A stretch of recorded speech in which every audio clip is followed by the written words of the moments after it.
నమస్తే, నేను సిరి. హైదరాబాద్లో హైడ్రా వచ్చిన తర్వాత అయితే రియల్ ఎస్టేట్ రంగం పడిపోయిందని చెప్పేసి చాలామంది అంటున్నారు. రియల్ ఎస్టేట్ ఆదాయం కూడా పడిపోయిందని చెప్పేసి మరి చాలా వరకు అయితే వార్తలు వస్తున్నాయి. మరి ఇందులో ఎంతవరకు వాస్తవం ఉంది? సో మనలాంటి వాళ్ళకైతే మరి రియల్ ఎస్టేట్ రంగం ఎలా ఉందో ఏంటనేది అయితే తెలీదు. సో దీని గురించి ఒక ఎక్స్పర్ట్ అయితే కావాలి. సో ఈ డౌట్స్ అన్నిటిని క్లియర్ చేయడానికి ఈరోజు మనతో పాటు మన స్టూడియోలో ఉన్నారు. రియల్ ఎస్టేట్ రంగంలో తనకంటూ ఒక ప్రత్యేక గుర్తింపును తెచ్చుకున్న real estate analyst Sanjay Naik గారు. నమస్కారం సార్. నమస్తే మేడం. సార్, ఇప్పుడు చూస్తుంటే మరి హైడ్రా వచ్చిన తర్వాత మరి రియల్ ఎస్టేట్ రంగం ఢమాలని పడిపోయిందా, లేకపోతే స్టేబుల్గా ఉందా, లేకపోతే ఇప్పుడప్పుడే కోలుకొనలేని పరిస్థితుల్లో ఉందా, లేకపోతే హైడ్రా వచ్చిన తర్వాత రియల్ ఎస్టేట్ భూమి అంటే ఎక్కడెక్కడ కరెక్ట్ భూములు ఉన్నాయో అవి ప్రజలకు ఇంకా క్లియర్గా తెలిసిందా, అసలు ఏం జరుగుతుంది? సో హైడ్రా వచ్చిన తర్వాత జనాలందరూ కూడా భయపడ్డారు ఫస్ట్.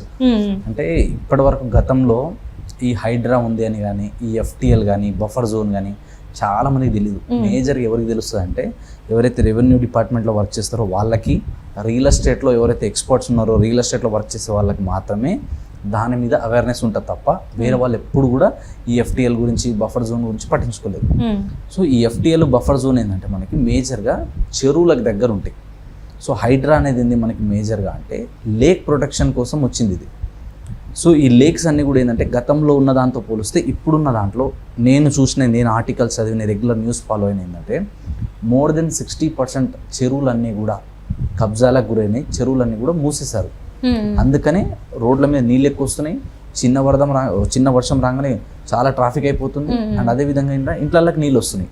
హైదరాబాద్ అనేది డెక్కన్ పీఠభూమి అంటారు, హైట్ లో ఉంటుంది హైదరాబాద్. ఇక్కడ ఏంటంటే సముద్రాలు లేవు కాబట్టి ఇక్కడ వరదలు రావు. కానీ ఇలా హైదరాబాద్ లో వరదలు వస్తున్నాయి, చిన్న వర్షానికి వరదలు వస్తున్నాయి, అంటే ఇంట్లకి నీళ్ళు వస్తున్నాయి. దీనికి కారణం ఏంటి అంటే ఉన్న చెరువుల మీద ఈ అపార్ట్మెంట్లు, ఫ్లాట్స్ తర్వాత వచ్చేసి కబ్జా చేసి కట్టుకోవడం వల్ల, అందరు కాదు కొందరు.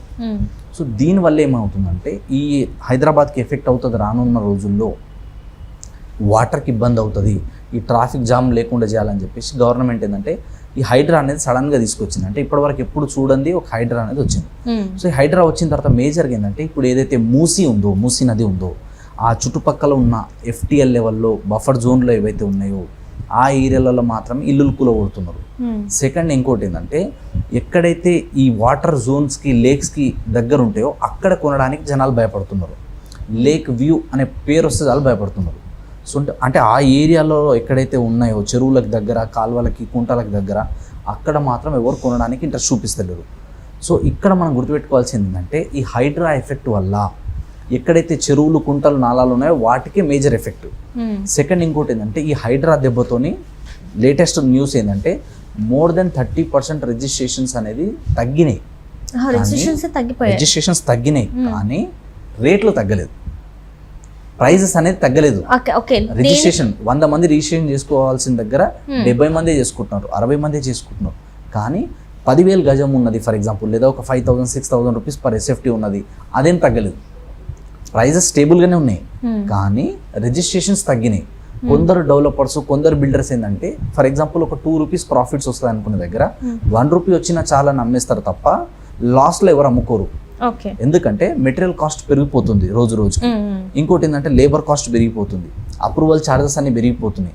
ఇవన్నీ పెరుగుతున్నాయి కాబట్టి ఇంకోటి ఏంటంటే మొత్తం తీసుకొచ్చిన డబ్బులన్నీ ఏ బిల్డర్ కూడా, ఏ డెవలపర్ కూడా సొంత పైసలు పెట్టి గుసాయించుకొని కూర్చోడు. అందుకనే వాళ్ళు కూడా లోన్లు తీసుకురావడము, లేదా కస్టమర్ల నుంచి డబ్బులు తీసుకోవడము, ఇట్లా తీసుకొని మాత్రమే డెవలప్ చేస్తారు. కాబట్టి పర్టికులర్లీ చెరువుల దగ్గర ఉన్న, నాలాల దగ్గర ఉన్న, కాలువల దగ్గర ఉన్నాయి మాత్రమే ఎఫెక్ట్ అవుతున్నాయి. అలా కూల్చేయడంతో జనాలు ఒక కన్ఫ్యూజన్లో వచ్చేసారు.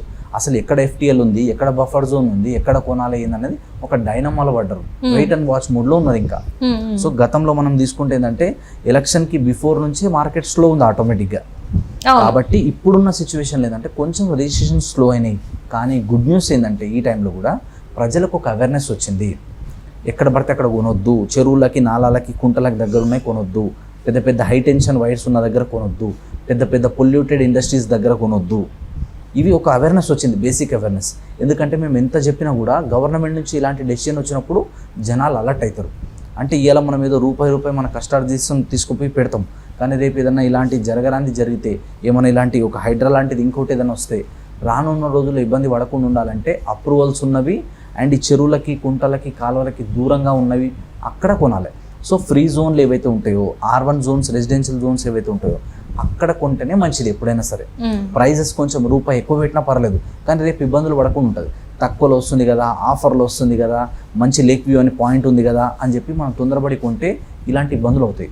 సో హైడ్రా ఎఫెక్ట్ అనేది మార్కెట్ మీద కొంచెం ఉంది, ఒప్పుకున్నా ఒప్పుకోకపోయినా. రిజిస్ట్రేషన్ స్లో అయినాయి కానీ ప్రైస్ అయితే తగ్గలేదు. రియల్ ఎస్టేట్ పడిపోవడం అనేది జరగదు. రియల్ ఎస్టేట్ ఏం పడిపోలేదు, రిజిస్ట్రేషన్లు కూడా బాగానే అవుతున్నాయి. తర్వాత వచ్చేసి లో సెగ్మెంట్లోనే బాగానే సేల్ అవుతున్నాయి. సేలింగ్ అయితే మంచిగా అవుతుంది, కానీ రిజిస్ట్రేషన్ అంటే ముందుతో పోల్చుకుంటే, గతంతో పోల్చుకుంటే కొంచెం స్లోనే. అంటే గతంలో వచ్చిన రెవెన్యూతో పోల్చుకున్నా, గతంలో అయిన రిజిస్ట్రేషన్స్తో పోల్చుకున్నా కొంచెం తక్కువనే తప్ప మార్కెట్ అయితే పడిపోలేదు, కొంచెం స్టేబుల్గానే ఉంది. మళ్ళీ ఇప్పుడు నెక్స్ట్ ఏంటంటే ఇప్పుడు డిసెంబర్ తర్వాత మళ్ళీ రేట్లు పెరుగుతాయి. డిసెంబర్ నుంచే స్టార్ట్ అవుతాయి, ఎందుకంటే ఇది మంచి సీజన్ టైం రియల్ ఎస్టేట్లో. ఇప్పుడు ఎందుకంటే ఇప్పుడు అక్టోబర్ అయిపో వస్తుంది, నెక్స్ట్ నవంబర్, డిసెంబర్ ఈ టైం తర్వాత నెక్స్ట్ వచ్చేసి ఇమీడియట్లీ జనవరి. అంటే ఈ టైంలో హాలిడేస్ ఎక్కువ ఉంటాయి. సో చాలామంది ఎన్ఆర్ఐస్ కూడా ఈ టైంలో ఇండియాకి ఎక్కువ వస్తారు. ఈ టైంలో ఎన్ఆర్ఐ ఇన్వెస్ట్మెంట్స్ ఎక్కువ చేస్తారనమాట. కాబట్టి ఈ టైంలో ఏంటంటే మనము ఎక్కడైతే క్లియర్ టైటిల్ ఉన్నాయో, ఎక్కడైతే క్లియర్ ప్రాపర్టీస్ ఉన్నాయో అలాంటి ఏరియాలో ఇన్వెస్ట్మెంట్ చేయడం చాలా బెటర్. ఇంకోటి ఏంటంటే గవర్నమెంట్ ఇంకో విషయం కూడా చెప్పింది ఏంటంటే మనకి జూన్లోనే చెప్పారు మార్కెట్ వాల్యూస్ పెంచబోతున్నాం మేము అని చెప్పేసి. సో ఇది ఇంకా ఏంటంటే జూన్లో చెప్పారు, కానీ ఇప్పుడు అక్టోబర్ అయిపోయినా ఇప్పటి వరకు ఏంటంటే ఇంకా రేట్లు అనేది పెరగలేదు. సో అది నవంబర్ 1 నుంచి పెంచుతామన్నారు. అది ఎంత పెంచుతామన్నారు అంటే మినిమం 15 నుంచి 20% తీసుకుంటే depends upon area, depends upon లొకేషన్ని బేస్ చేసుకొని అప్ టు మనకి 500% వరకు కూడా పెరగవచ్చు. కాబట్టి మనం ఇప్పుడు ఏం చేయాలంటే మన బడ్జెట్లో ఎక్కడ వస్తుంది, ఎక్కడ సేఫ్టీ ఉంది, ఎక్కడ సెక్యూర్ ఉంది అలాంటి ఏరియాని గుర్తించి అలాంటి ఏరియాలో ఇన్వెస్ట్మెంట్ చేస్తే ఫ్యూచర్లో మంచి రిటర్న్స్ వస్తాయి. సో ఈ హైడ్రా ప్రభావం ఏంటంటే ఒక లిమిట్ వరకు ఉంది, ఒక ఏరియా వరకే ఉంది. ఇదంతా కూడా మళ్ళీ 4 రోజులే ఉంటుంది. సో రియల్ ఎస్టేట్లో మార్కెట్ స్టేబుల్గా ఎక్కువ రోజులు ఉండదు, ఎందుకంటే పికప్ అవ్వాల్సింది. ఇంకోటి ఏంటంటే మార్కెట్ ఎంత స్టేబుల్గా ఉంటే, మార్కెట్ ఎంత స్లోగా ఉంటే గవర్నమెంట్కి ఎఫెక్ట్ పడుతుంది. గవర్నమెంట్ మీద నెగిటివ్ వస్తుంది, ప్లస్ గవర్నమెంట్కి రెవెన్యూ తగ్గిపోతుంది ఫస్ట్. ఎందుకంటే మీరు నమ్మినా నమ్మకపోయినా మీరు చెక్ చేసుకోండి కావాలంటే, ప్రపంచంలోనే హయ్యెస్ట్ ట్యాక్స్ పేయింగ్ ఇండస్ట్రీ ఏదైనా ఉందంటే real estate industry.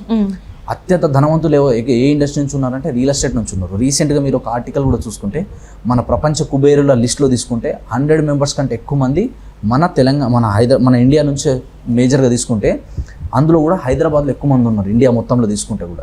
So billionaires, millionaire లిస్ట్లో. అంటే దాని అర్థం ఏంది, ఈ ఏరియాకి అంత పొటెన్షియల్ ఉంది, ఇక్కడ ఎంతమంది మిలియనియర్స్ ఉన్నారు. ఒక ప్లాట్ కొనే ముందు, లేదా ఒక అపార్ట్మెంట్లో ఫ్లాట్ కొనే ముందు, ఒక విల్లా కొనే ముందు ఒక కస్టమర్ ఎంతైతే ఆలోచిస్తారో దానికి 1000 టైం ఒక బిల్డర్ ఆలోచిస్తారు. ఎందుకంటే అప్రూవల్స్ తెచ్చుకొని డెవలప్మెంట్స్ అన్ని వర్క్ నడుస్తున్నాయి, ఖర్చులు ఉంటూనే ఉంటాయి. సో ఈ టైంలో ఏంటంటే ఇట్లాంటి ఎఫెక్ట్ వచ్చినప్పుడు కొంచెం స్లో అవుతుంది మార్కెట్. ఇది కామన్, ఇది జనరల్గా జరుగుతుంటాయి. మళ్ళీ 3 to 6 months తర్వాత మళ్ళీ మార్కెట్ పికప్ అందుకుంటుంది. కాబట్టి ఇన్వెస్ట్మెంట్ చేయాలనుకున్న వాళ్ళకి ఇది రైట్ టైం. ఇప్పుడు ఎవరైతే ఇన్వెస్ట్మెంట్ చేస్తారో నెక్స్ట్ అద్భుతమైన రిటర్న్ తీసుకోవచ్చు. కాబట్టి ఎక్కడ ప్రాపర్టీస్ కొన్నా ఇన్వెస్ట్మెంట్లో వెళ్తే కనుక ఒక 5 to 10 years వెయిట్ చేయగలిగితేనే ఇన్వెస్ట్మెంట్ చేయండి, అద్భుతమైన అప్రిషియేషన్ వస్తుంది.